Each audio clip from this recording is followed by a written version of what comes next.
এখনো ব্যান হয়নি বা কোনো কিছু হয়নি। আওয়ামী লীগের সঙ্গে কোন রকম আলোচনা বা কোন রকম কিছু হবে কিনা সেটা ব্যাপারে দয়া করে বলবেন। আপনি কিন্তু ভাই আমার কথাটা মিসকোট করেন না। আমি বলেছি রাজনৈতিক দলের সাথে মতৈক্যের ভিত্তিতে যেই সংস্কার প্রস্তাবগুলোর ব্যাপারে ঐক্যমত হবে সেইগুলির বিষয়ে আমরা আইন ও নীতি প্রণয়ন করবো এবং বাস্তবায়নের চেষ্টা করব। রাজনৈতিক মতৈক্য ছাড়া তো বলি নাই। বাকিটা রেজওয়ানা করেন।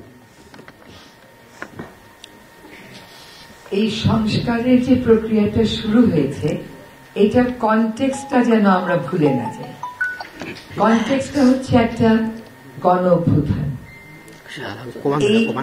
এখন যদি আমাদেরকে সবকিছু একটা আইনি কাঠামো ধরে বলা হয় যে সংবিধানের এত অনুচ্ছেদে এটা আছে, আপনাকে এটা এইভাবে করে করতে হবে, তাহলে এই যে গণ অভ্যুত্থানের যে চেতনাটা, গণ অভ্যুত্থানের যে আকাঙ্ক্ষাটা, এইটা আমাদের জন্য এড্রেস করা তখন দুরূহ হয়ে পড়ে। আমরা গণ অভ্যুত্থানকেই আমাদের হৃদয়ে ধারণ করেছি এবং এই সংস্কারের ক্ষেত্রে সকল রাজনৈতিক দল, কাউকে বারণ করা হয়নি, সকল রাজনৈতিক দল তাদের মতামত দিয়েছেন।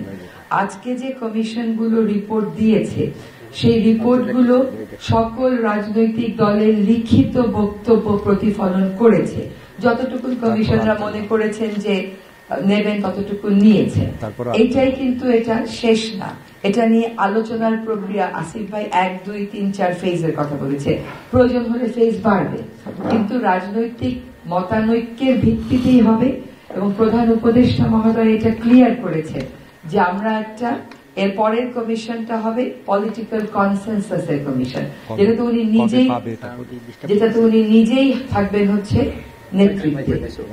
সুতরাং এইটা পলিটিক্যাল কনসেনসাস নিয়েই হবে এবং যখন পলিটিক্যাল কনসেনসাস চলে আসবে, আমরা আশা করি পলিটিক্যাল কনসেনসাস আসবে, তখন আর লেজিটিমেসি না থাকার কোনো প্রশ্ন থাকছে না। এমনিতেও লেজিটিমেসি না থাকার কোনো কারণ নাই, কারণ এক হচ্ছে যে এই সাংঘাতিক বড় রকমের গণ অভ্যুত্থানের ফলেই কিন্তু এই প্রক্রিয়াটা শুরু হয়েছে। তারপরে রাজনৈতিক দলেরা সক্রিয়ভাবে লিখিত বক্তব্য দিয়েছেন, তো ম্যান্ডেট আছে বলেই তারা, প্রয়োজনীয়তা আছে বলেই তারা এই জিনিসগুলো দিয়েছে।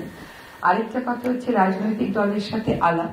কোন রাজনৈতিক দলকে আমরা আপনাদেরকে আগেও বলেছি, বারবার বলছি যে আপনাদের প্রশ্ন কনস্ট্রাকটিভ ডিস্ট্রাকটিভের বিষয় না, আপনারা যেই প্রশ্ন করবেন সেটাই কনস্ট্রাকটিভ।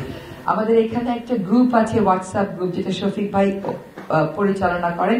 সেখানে কিন্তু প্রত্যেক কমিশনের প্রধান যেই কথাগুলো বলেছেন সেগুলো অলরেডি রেকর্ডেড ফর্মে দিয়ে দেওয়া আছে।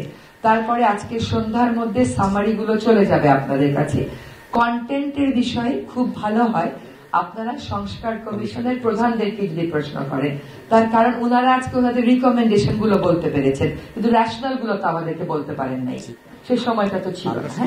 আর হচ্ছে যে আমাদের পক্ষ থেকে বারবার বলা হয়েছে যে সরকারি পক্ষ থেকে বিচার হচ্ছে, কাউকে টার্গেট করে বিচার হচ্ছে না, একটা স্বচ্ছ প্রক্রিয়ার মাধ্যমে বিচার হচ্ছে। আপনারা ভিডিও দিচ্ছেন, আমরা ভিডিও জোগাড় করছি, দেখা যাচ্ছে এমন বিষয় ধরে বিচার হচ্ছে। কাজে আমরা যেহেতু কোন রাজনৈতিক দলকে নিষিদ্ধ করিনি, রাজনীতিতে কোন দল কোন অবস্থানে কিভাবে থাকবে সেই সিদ্ধান্ত সেই রাজনৈতিক দল নেবে, এটা অন্তর্বর্তীকালীন সরকারের উপর নির্ভর করছে না। আমি আমাদের রাজনৈতিক দল নিষিদ্ধ করার জন্য বাংলাদেশে বিভিন্ন আইন রয়েছে, আর যুদ্ধাপরাধের দায়ে কোনো দলকে শাস্তি দেওয়া যেটা সংবিধানে রয়েছে। তো আমরা করিনি বা আমরা করবো না সেরকম কোনো কথা না, আমরা বিচারিক প্রক্রিয়ার দিকে তাকিয়ে আছি। সুষ্ঠুভাবে বিচার হওয়ার পর আমরা এই গণহত্যা, মানবতা বিরোধী অপরাধের সাথে দল সংশ্লিষ্টতার বিষয়ে আমরা যেই ধরনের রায় পাবো সেটার আলোকে বহু সিদ্ধান্ত গ্রহণ করার সময় এবং সুযোগ আমরা পাবো। একটা প্রশ্ন, যদিও শফিক ভাই বলেছেন একটা বেশি করা যাবে না, আমি 2টা প্রশ্ন করতে চাই। আর দ্বিতীয় প্রশ্ন হচ্ছে যে রাষ্ট্রীয় আমাদের যে সংবিধানের 4 মূলনীতি, তাতে কোনো পরিবর্তনের রেকমেন্ডেশন আছে? আমরা কন্টেন্টের ব্যাপারে কিছু বলবো না। হ্যাঁ, আপনি ওই পেজে পাবেন। কন্টেন্টের ব্যাপারে কমিশন প্রধানের সাথে কথা বলবেন। আর ওই মুজিববাদী সংবিধানের কবর রচনা, এগুলি পলিটিক্যাল বক্তব্য হিসেবে যে দল যে কোনো কিছু বলতে পারে। এটা যদি কমিশন বলে বা যদি সরকার বলে তখন আমাদেরকে প্রশ্ন করবেন। কমিশন প্রধানেরা 1 মাস সময় চেয়ে নিয়েছেন, নিজেরা বসে প্রাধান্যগুলো ঠিক করবে। আমার ধারণা যে ফেব্রুয়ারি মাঝামাঝি সময় থেকে আনুষ্ঠানিকভাবে হয়তো আলোচনা শুরু করা যাবে। আর পলিটিক্যাল পার্টিগুলোর সাথে কিন্তু এক ধরনের প্রক্রিয়া শুরু হয়েছে, তাই না?